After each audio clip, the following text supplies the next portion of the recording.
Good morning.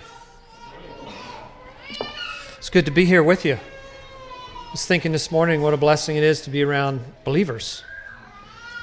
And just how the mutual faith of us, like Paul said to the Romans, I long to be with you so that I can impart something to you. But then he said that I also may be strengthened by your faith. And so thank the Lord for his wisdom to have us get together like this and encourage each other. If we could see in the spiritual realm, somehow we would see faith in here, I believe. And want to welcome everybody. Welcome to the visitors and to people watching online or somewhere out there in computer land. Welcome to each one. And as we get started here, maybe we can all rise and pray.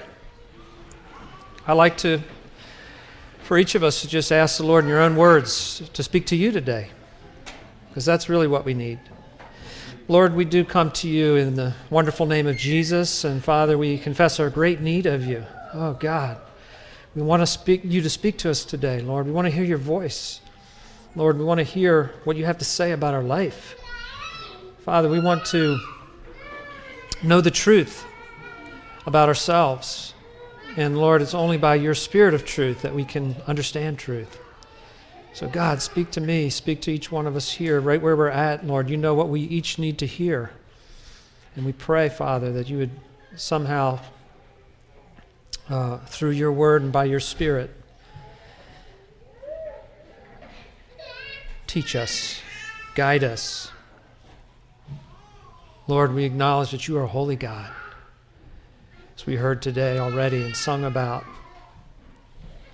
And Lord, too often we aren't really aware of that.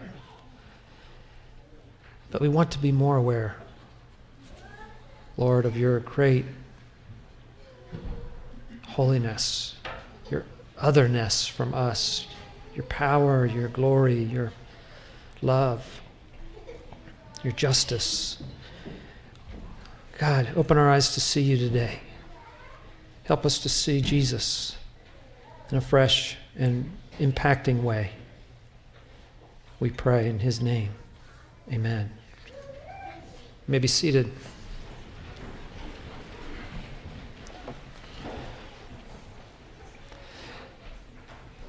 I'd like to speak to you today about what I believe is probably the most dangerous and deadly sin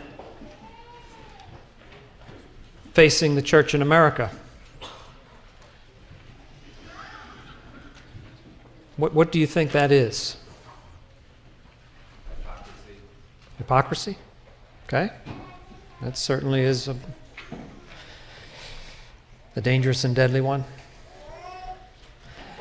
I think a lot of us might think of sexual sin. You know, we think of we read scandals of ministers and whatever falling into sexual sin. And it is a huge, it's deadly thing. And it's right up there. You know, we face in our day something that really Christians have never had to face to the degree that we face it. There's nothing new under the sun.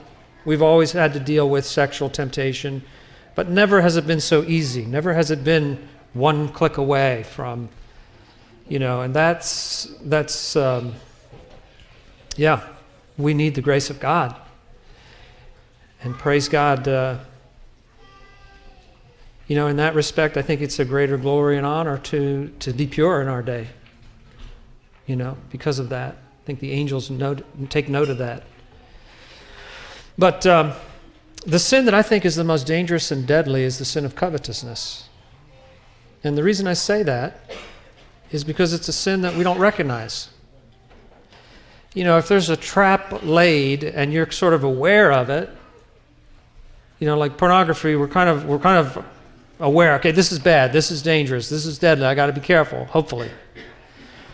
But covetousness is a sin that we don't really think about.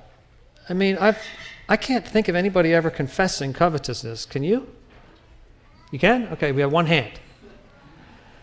Two hands. It's very, very infrequent. The sin of lust, for sexual lust, that I think we could probably all raise our hands. Oh, I've heard people confess that one. But to confess the sin of covetousness, I just haven't heard it. And actually, when I think of preaching, I enjoy listening to preaching on the internet and different preachers. It's hard to find a message about covetousness. Zach Poonen is one of the few preachers I know that actually really talks about it quite a bit. But he's the only one I can think of, really, when I think of that, like a message I've heard. And he's not an American. So I feel like this is the number one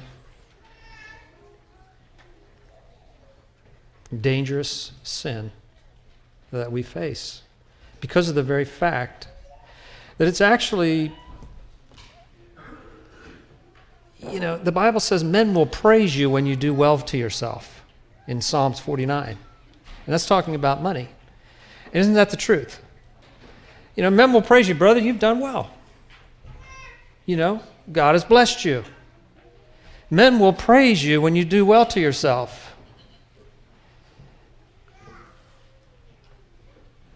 And so it's a very acceptable thing. And of course, covetousness is not that easy to see, maybe.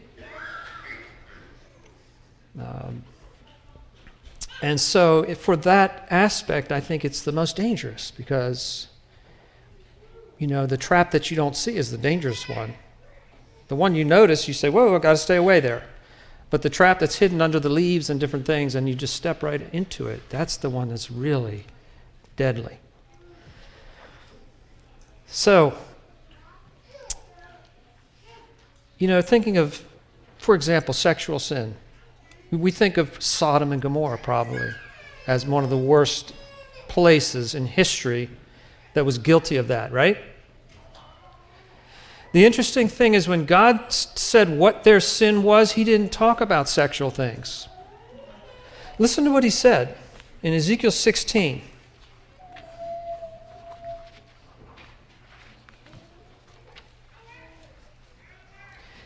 He didn't even mention their homosexuality and all this. I mean, that's what we think of, the first thing we think of. But God said in chapter 16, verse 49, he said, "Behold, this was the iniquity of your sister Sodom, pride, fullness of bread, and abundance of idleness was in her and in her daughters, and neither did she strengthen the hand of the poor and needy." Wow.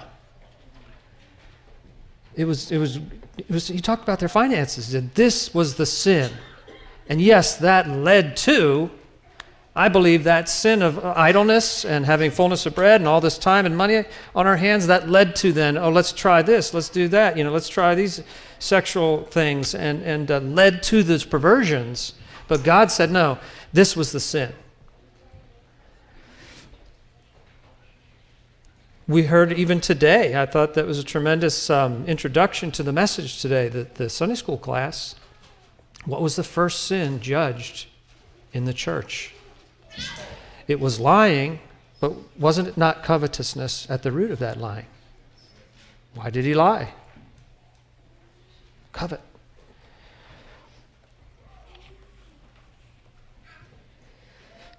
So I believe today we're going to be getting finished with 1 Timothy. I am following this, just following the program here, but I don't think we got through it all last time. So we're going to go to 1 Timothy chapter 6 again. And the one thing I really liked about this expository preaching is it just forces me to study things that I probably never would, because it's not my interest, or I like other things better. But it's very healthy to have to look at the different scriptures and what God says. So we're going to take a look at this area of money and how we relate to it.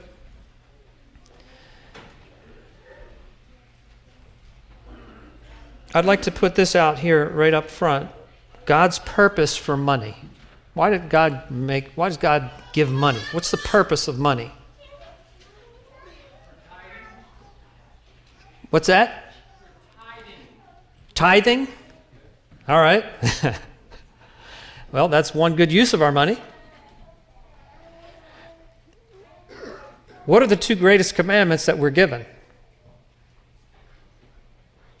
Love God and love our neighbor. So I would submit to you that whatever we have in our life is to be used for those two things, to love God and love people. And so money, the purpose of money is to love God and love people. And part of that loving people is I love my children. I buy them clothes, I give them food. That's loving them.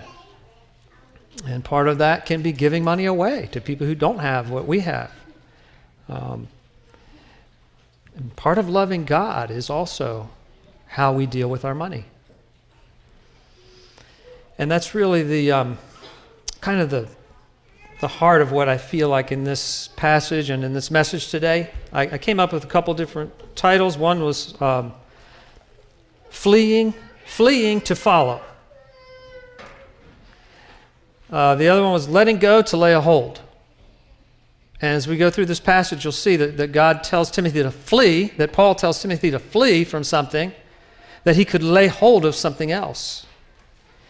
And he says, and that you flee something so you can follow after something else. And one of the dangers we have in preaching is if we're preaching to people, don't do this and don't do that, but we don't give them what to do, that's kind of a negative, isn't it? Like if our Christianity is just, well, I can't do this and I can't do that, and Christianity is about don't do it. That's not good. No, God says don't do that so you can do this. If we don't have a positive thing that's greater than the thing we're not going to do, we're probably going to end up doing that thing that we're told not to do. Because the reason we do that thing we're told not to do is because we like it and it feels good to us, and so we have to have something better. We've got to have something higher. And I hope today that as we go through this, God can, by His Spirit, help us to see that there's something way better to go after, to lay hold of, and to follow after. All right. Well, let's just do a quick recap of the last lesson we did. We were in 1 Timothy chapter 6. We talked about the servants there, how, they were told, the slaves were told to treat their masters with honor and to work hard for them. And then he says, if anybody teaches anything other than this, they are not teaching sound doctrine. He says, they're people who just they're teaching that godliness is gain. That, Christianity, it's all about what you can get. And so you slaves, you shouldn't be working like that for these masters. I mean, come on, it's not fair, it's not right, it's not just. They're taking advantage of you. You have every reason to be, have a bad attitude or to not work as hard as you should. But no, Paul said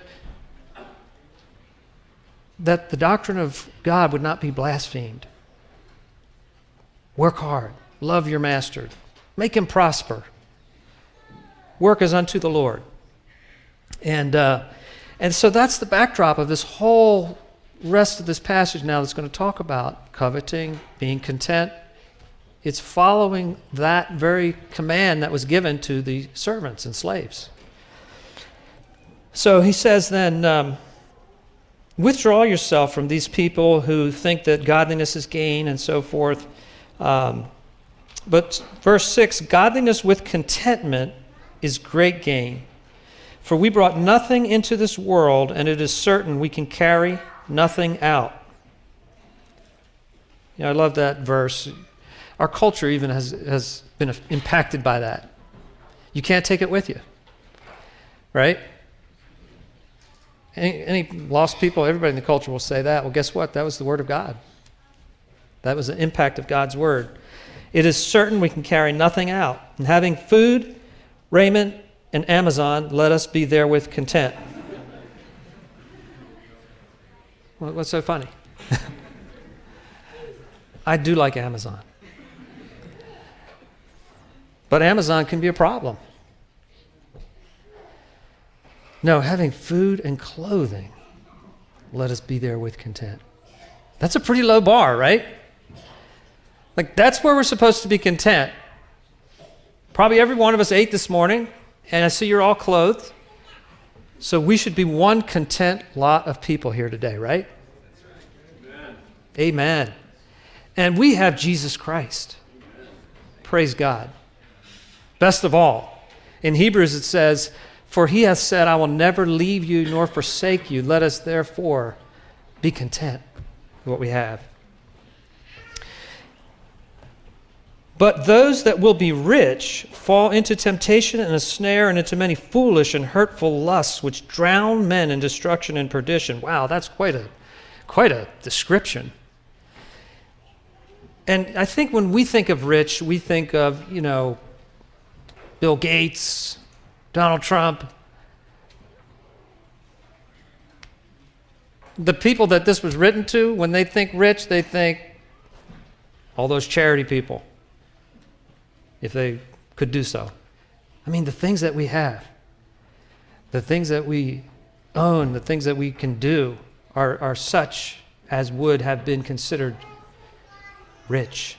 And the fact of the matter is, even today, I had a message on this a while back, and I shared, the average American is in the top 5% of all the people in the world with our net worth. 5%. So, if you're average here today, you are in the top 5 out of 100. That means there's 95 people in the world who have less than you, and you're in that 5. We want to look at the 1% and say, well, those are the rich people. But I think if we want to really benefit, we need to say, no, I'm the rich guy. And a question, why did God give us all that money? Why are we rich?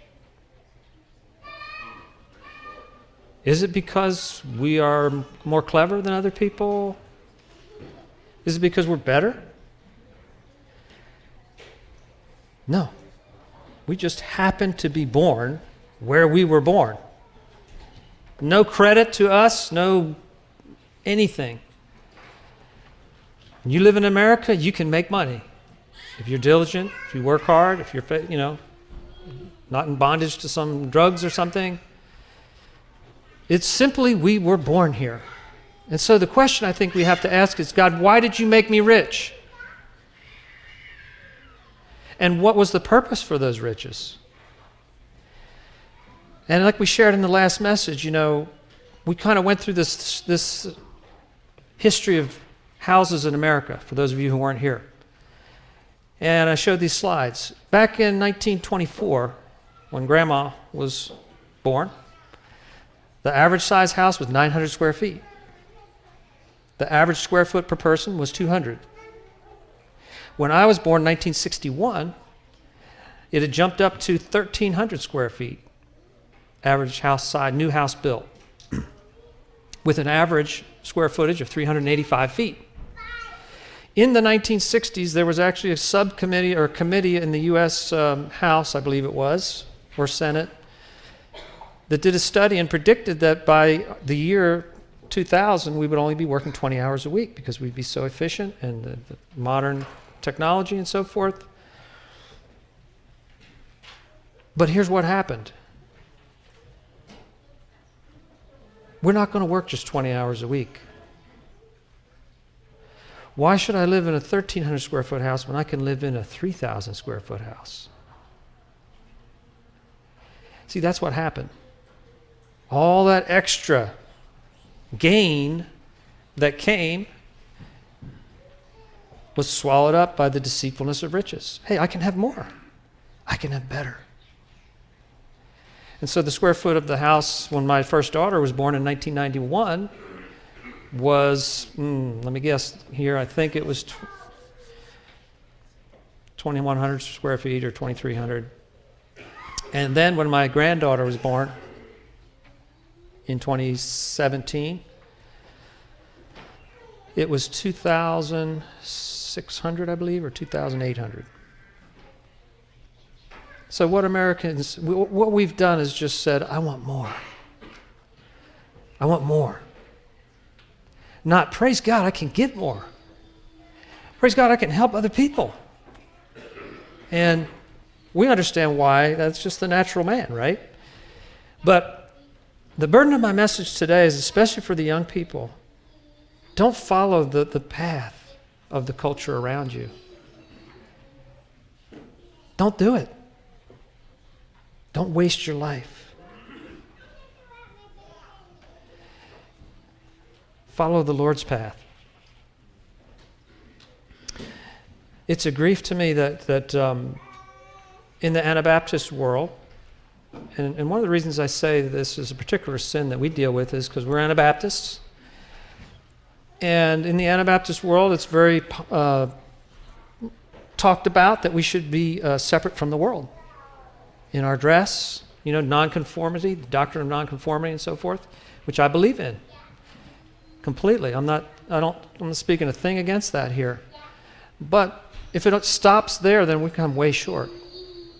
And too often in the Anabaptist world, we're really conformed to this world in money. Men will praise you that you've done well. Praise God, brother, you're really favored. No, we need to be nonconformists in every area. Be not conformed to this world. That covers the whole deal. And finance is an area that it's acceptable, for whatever reason, to be like the world. And I say this is what's robbing the church in America of our life. Listen to what John Wesley said. He was a man who got around to a lot of churches. He started a lot of churches in England there. And in his lifetime, he saw the Methodist people go from a poor people who didn't have anything. They came from the wrong side of the tracks, and they got prosperous, and they worked hard, and they were diligent, and they were blessed. And look what it says here. It says, unfortunately, during Wesley's lifetime, the societies had lost sight of their original emphasis, and Wesley wrote that of all their shortcomings, this was the most weighty. Drawn from the lower classes, on becoming Methodists, they grow diligent and frugal. Consequently, they increase in goods. Hence, they proportionably increase in pride, in anger, in the desire of the flesh, in the desire of the eyes, and in the pride of life. In an admonishing sermon, Wesley charges that his people, quote, are not so teachable as you were, not so advisable. You're not so easy to be convinced. You're not so easy to be persuaded. You have a much better opinion of your own judgment and are more attached to your own will. And he said there's a general rule that whenever riches have increased, the essence of religion has decreased in the same proportion. And this rule can only be circumvented in one way, by giving more away. Wow. Another preacher that some of you may have heard of, Austin Sparks, he wrote an article called The Money Trap, and he said over a long period of years, the author has traveled in many parts of the world with one object, that is, the increase and strengthening of the spiritual life of the people of God. He has been repeatedly impressed with the fact that where the greater concern for and engrossment with business life to make money dominates, there it is so much more difficult to speak about the things of the Spirit. This impression has been confirmed by the equally evident fact that where life is simpler or even difficult, there the outreach of heart to the fuller knowledge of the Lord is stronger and purer. Is that true? I believe it is. I believe one of the reasons we see miracles, and more so in Africa or places like that, is because they don't have anything else to lean on. It's either God or nothing. And there's more of a simple faith. All right. They that will be rich fall into temptation and a snare, and into many foolish and hurtful lusts that drown men. It's very tempting to be rich. Anybody in this room, if you want to, you can become rich. I mean, even in a greater sense of what I'm talking about. The possibilities are there. The men of God through the ages who have been wise have stayed back. said, no, I can't go there. Could I afford a nicer, bigger house in a better neighborhood? I could. I could. Why don't I get one? I can't afford it. You hear what I'm saying? I could afford a nicer house in a better neighborhood with a nicer view, with less traffic in front. But I can't afford it because I know what that would do. So I say, no, I'm not going to do that. That's a never-ending trap, I'll say.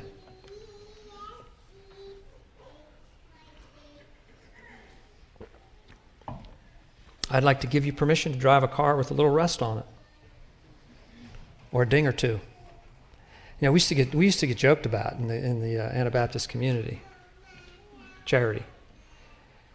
They'd make fun of us because all our cars were these big vans with rust all over them and dings.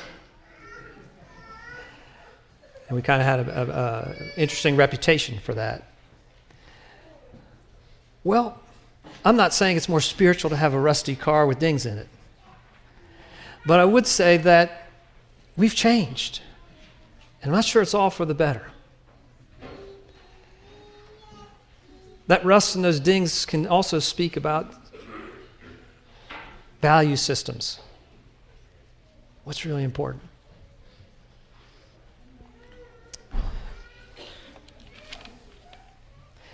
Let's keep going in our verses here. In verse 10 it says, "For the love of money is the root of all evil." Wow. "Which while some coveted after, they have erred from the faith." That word means to wander from the faith. I think to me, that is a little more meaningful. Erring is one thing, but wandering, it's, just kind of little by little, kind of wandering away. It's not, there's the faith. Okay, the faith is here. I'm pretty close still, but wandering. They've wandered from the faith, and they've run themselves through, pierced themselves right through is that Greek word. It means to like run yourself through with sorrows. The love of money is the root of all evil. The last of the 10 Commandments is, you shall not covet. And some have said that last one encapsulates all the others. Not sure if I could quite figure that, but it's pretty close if you think about it. Why do people tell lies? We heard about it here this morning. Ananias. Why do people steal? They want that stuff. Why do people commit adultery? I want that woman instead of the one that I have. Why do people break the Sabbath? If I don't work, I'm going to lose out. I need to, it's a whole day I could be using. And on and on. And in a way, it does encapsulate the whole deal. So it's a big one. And I have to say, like I said last message, I'm not coming here today because I got this down and boy, you all should get it together like I have it. I'm coming here as someone who's wrestling with these things myself and asking God continually, Lord, what do you want me to do? How shall I live? I feel it. I feel the pull, the tug to the stuff. And from the world around me and the neighbors and what's acceptable, it's very real in my life, and I'm wrestling with it. So I'm preaching to myself as much or more than to you all. So if you get something good out of it, praise God. I hope I can too. It's the root of all evil. You think about the first sin of man. Wasn't it covetousness? God gave him everything in the garden except for one. And that was the one we had to have now. And was it not that some degree of covetousness was there when the devil came and said, you really should have that one. That one's so good, so nice. So you can trace it all the way back to that very first sin. in Ephesians 5:3, it says, do not let covetous be named once among you. Wow. In Colossians 3:5, it says, covetousness is idolatry. So it's a serious sin. And I know this is a bit heavy. Some of you look like you're really thinking about this. That's good. I trust we're going to get beyond just being heavy and all that. I think it's good to be heavy. It's good to let the weight of it sink into our soul.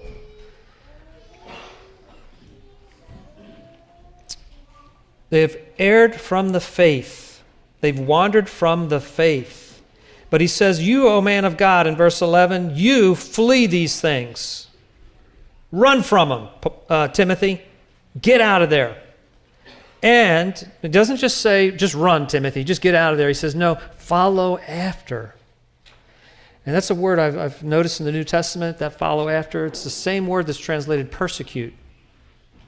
It's actually translated persecute more times than anything else. And so when we think of the picture of persecution, it's a hounding, chasing people down, going after them. But when it's used in a positive sense, it's more the idea of really going for it, earnestly desiring. He didn't say, Timothy, look, just flee from money. No, he said, Timothy, there's something better that I want you to follow after.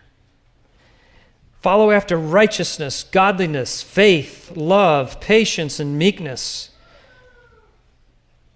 Follow after them. See, this world is full of physical stuff that we can touch, taste, see, experience. And the danger and the temptation is that we latch a hold of it. We latch a hold of the stuff we can see because I can see it. I can feel it. And God put us on an earth like that to test and prove us, I believe. And to see who are the people who are going to love me more than all that stuff around them. And so, we got to pry ourselves loose of that physical stuff. If we look at, where is that? 2 Corinthians 4:18, Paul talks about it. He says,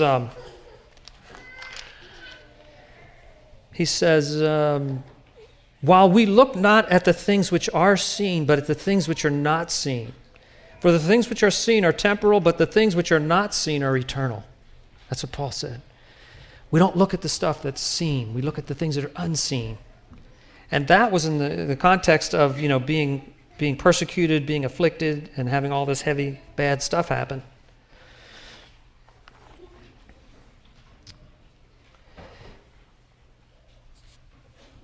Hebrews chapter 12, verse 1, it says, let us lay aside every weight. The great shame to me and the burden for me, for us as Christians in America, is that we actually gather weight to ourselves with how we deal with finances. Rather than laying aside weight, we actually heap the weight on us so that we're weighed down with this lots of debt and lots of things that we have to take care of. And Paul said, lay aside every weight. And I'm not saying, I borrowed money to buy my house. I'm not saying you can't do that. That's not, but it wasn't a weight. It wasn't like this burden I couldn't handle and it just drove my decisions. That's very different. The world says you got to get all you can get, and just bear up under it, So I want to speak especially to the young people who haven't done that yet. Don't heap all that weight on yourself. When we got married, we didn't have a thing. We had a little trailer house we bought. We had like $4,000, so we bought a trailer house. We lived in Nike's trailer court in Montrose, Colorado. It was an interesting place. And when we got back from our honeymoon, we had $200 left. We went and bought a mattress. No box spring. And we flopped it on our floor, and guess what? We were good to go. We felt rich. I say it's one of the great blessings that I had and that Laura had in our life, was being raised in situations, especially Laura, I think, being raised that way. me more experiencing that as a Christian, of just learning to live with very simple things. I mean, I lived in a teepee for a year. Okay? Lived in a teepee in Colorado. Talk about simple, right? It's a wonderful experience. Fresh air. Had some friends come and visit. An owl would land on top of the teepee, shake everything, and start hooting. I had elk in the field next to me in the night doing their bugles and stuff, and it was great. After that year, I got an apartment. This widow woman said I could stay in her apartment for, I think it was like it was free. It was rent-free. Yeah, it was rent-free. She needed company. She was a widow and, an older lady, and she just wanted somebody there to feel safe. And she said, look, I'll let you stay in my apartment for free. And I just thought it was heavenly to have my own shower, to have a sink to do dishes in, That's a blessing, brothers and sisters. It's a blessing to know to not have things and to appreciate what we do have. So it's a treasure to me. I don't look down on that at all. I think that was a wonderful start, wonderful way to get started. All right. Wow, we really went off on that one. But you, O man of God, flee these things. Now, I know that Paul is talking to Timothy. He's a young preacher. He's saying, you're a soldier for the Lord, and God's called you to preach. Don't get distracted. Keep your gaze. But, we're all soldiers for the Lord. In one way or another, we should be. We should consider ourselves that. Let's not get distracted by the affairs of this life. But he contrasts faith, righteousness, godliness, love, patience, meekness to these other things. In other words, follow after being like Jesus. That's something worth following after, isn't it? Oh, to be like him. I believe that we do want that. We sing that song, Lord, you are more precious than silver. I believe that we mean it. But I also believe that we're pressured by these other things constantly. So we need a message like this every now and then to kind of wake us up to reality. He says, fight the good fight of faith. And look what he says here. Lay hold on eternal life. The picture is you're prying yourself loose from the things of this world. You're laying down the stuff so that you can grab a hold of. Lay hold of eternal life. Get your hands free so you can actually grab a hold of something that's worth holding on to. Lay hold of eternal life. Whereunto you are called and have professed a good profession before many witnesses. Peter said it this way, 1 Peter chapter 2.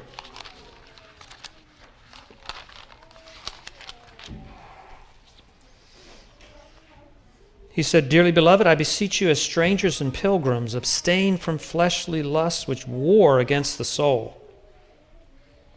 There's things that war against us. And I think in America, in the United States, the love of money and the love of things is probably, as I said before, the greatest challenge that we have as Christians, for the very reason that it's totally acceptable to get as rich as you can. It's even encouraged everywhere you turn.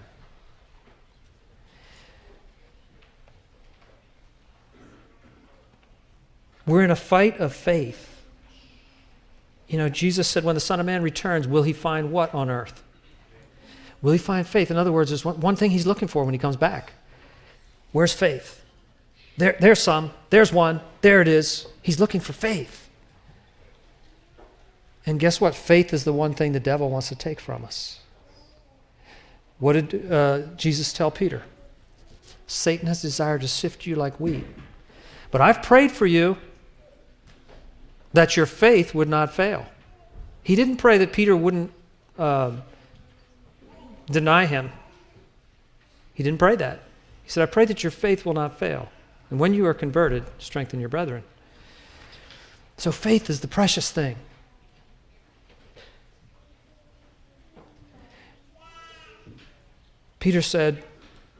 Peter said in 1 Peter 1:5, he said, our faith is more precious than gold that perishes. Think about that. Your faith is more precious, God says, than gold. Now, gold is the most precious thing on this earth, basically. It certainly was back in that day. I guess now you could argue platinum or one of these other things, but basically gold was the most precious thing that could be named. And Peter said, that God said through Peter, no, faith is of greater, it's more precious than gold that perishes. And there's the reason I think why it's more precious. Gold perishes. It's not going to go through the fire. Faith will, though. Peter greeted the people. He said in 2 Peter, he said, you who are of like precious faith. And faith is a precious thing.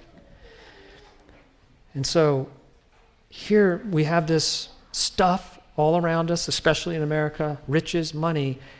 And, it's just, we love it, and it feels good. And all of us are drawn to those things.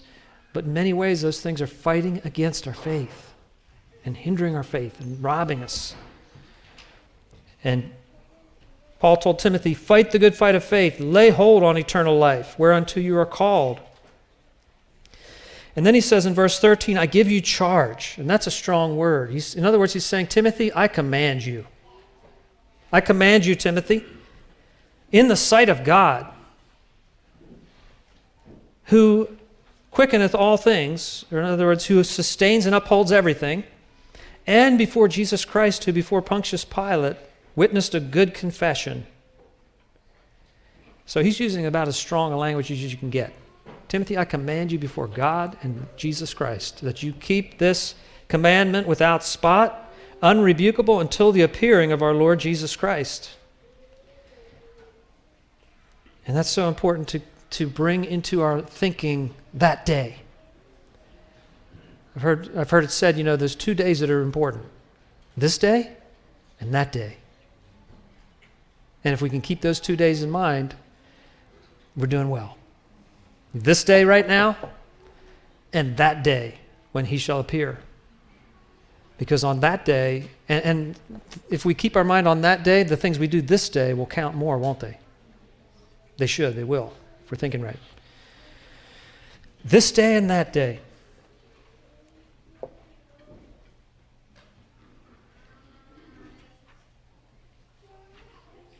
We will give an account for our finances on the day of judgment. Why did God give us so much in America? So we could live it up?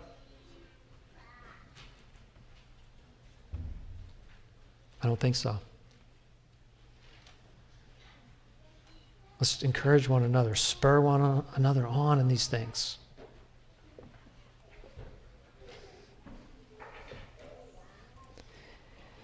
And then he gives a vision of the Lord. And that's so important. We have to have a vision of the greatness of God. It's not just, I can't do this and I don't want to do that. And, No, it's because God is so great. And he's worthy. He only has immortality. Or it says in verse 15, it says, which in his time he shall show who is the blessed and only potentate, the King of kings and Lord of lords, who only has immortality, dwelling in the light, which no man can approach unto, whom no man has seen nor can see, to whom be honor and power everlasting. Amen. So important to get that worship in there, to avoid religion. I'm trying to earn my way. I'm trying to be good enough. I can't do this and I can't do that. No. We serve a great God. There's no greater privilege. And then he says, charge them, there's that strong word again, command them that are rich in this world. Paul told Timothy, you command those who are rich in this world, so I'm just going to command you all here today. All right? Because you're all rich, and I am too. I command you to not be high-minded, to not trust in uncertain riches, but in the living God. And I love this balance. Who giveth us richly all things to enjoy. I appreciate that. He's not saying, you got to go, you can't have any enjoyment in life. You can't go eat in a restaurant. You can't do this or that. No, he says he giveth us richly all things to enjoy. Praise God. He doesn't want us to live a life where we're there's sort of a false humility and a false thing that can come in these type of things. And that's wrong, and that's not good. And that actually turns people off. It turns our children off. So I love that he put that in there. Yes, God cares about us enjoying life. He's not against that. He giveth us richly all things to enjoy. Praise God for that.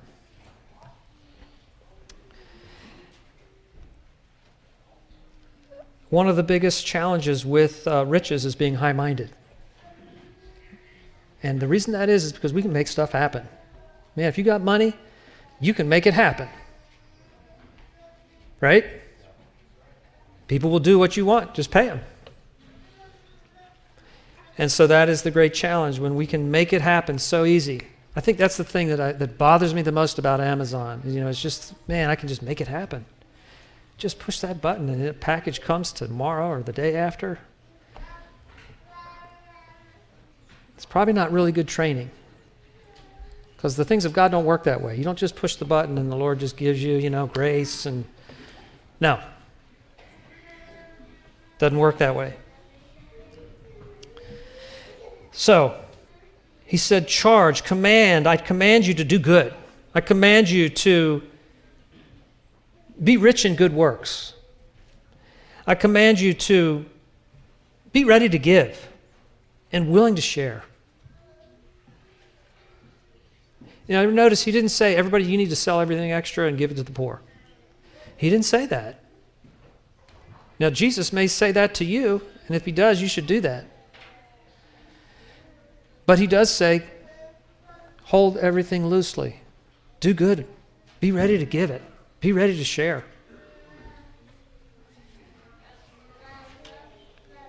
And why? Again, it's not just don't do. Put off to lay hold of.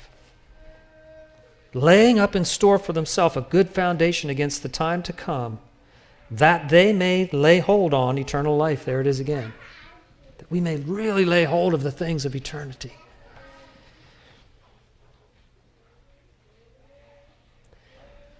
And he says, Timothy, keep that which is committed to your trust. Avoid profane and vain babblings and oppositions of science, falsely so called, which some professing have erred concerning the faith. Grace be with you, amen. Just want to say a word there. In every age there's been science, knowledge that has said, this is true, therefore the Bible isn't. We know this, so therefore the Bible must be wrong. Every age there's been that. Paul's writing it back here. He's saying there's these people who oppose with science or knowledge. He said, Timothy, just stay away from that stuff. Just believe with the Word of God. That's why personally I have a problem with these Christians who say that, the earth, science has shown that the earth is millions of years old, and therefore, we know that, so there must be a way to work that into Genesis and whatever. No. I'm not going there. I'm not letting that take my faith. 10,000 years from now, guess what's going to still be standing? The Word. The devil wants to get in a crack, get in a crevice in your life, make you doubt the Word of God. And of course, science is science, like they say, right?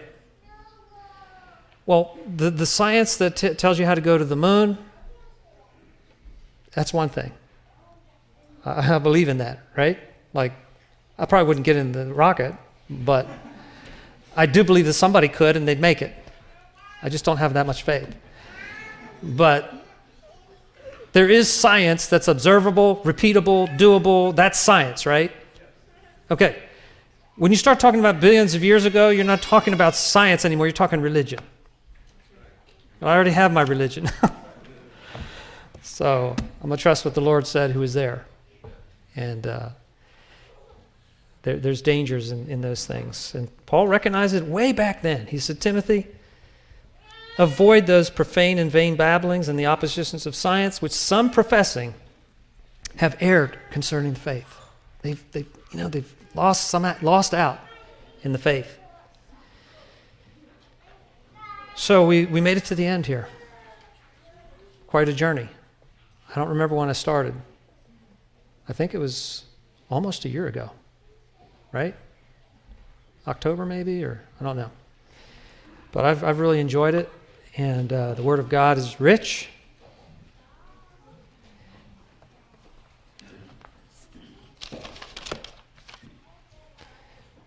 Let's see if there's anything I forgot here.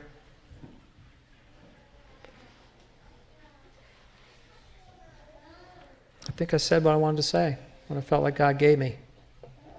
I pray that we could all, wrestle through these wrestlings, not just go with the flow. That's never worked out. And in the area of finances, it's a big issue that we all face if we're honest. And I believe, God is looking for those who will wrestle through that here in America. And as I said, I think it's even a greater glory, to what I said about the pornography and that, the fact that there's people who are pure. There's people who say, no, I'm not doing that. I think it's the same thing here in this area. The fact that we all could be, wealthy and just keep accumulating more things, more things, more things. Honestly, if I was wanting to be rich, what I'd do, I'd buy a lot of properties and do that whole thing because I can fix them up, and I like it. That's definitely what I would do. And but I can't do that. For where I'm at and what God's called me to do, I can't do that. I'm not condemning you if you're doing that, but follow the Lord. Make sure you're doing what He wants you to do. And, let's encourage each other in these verses.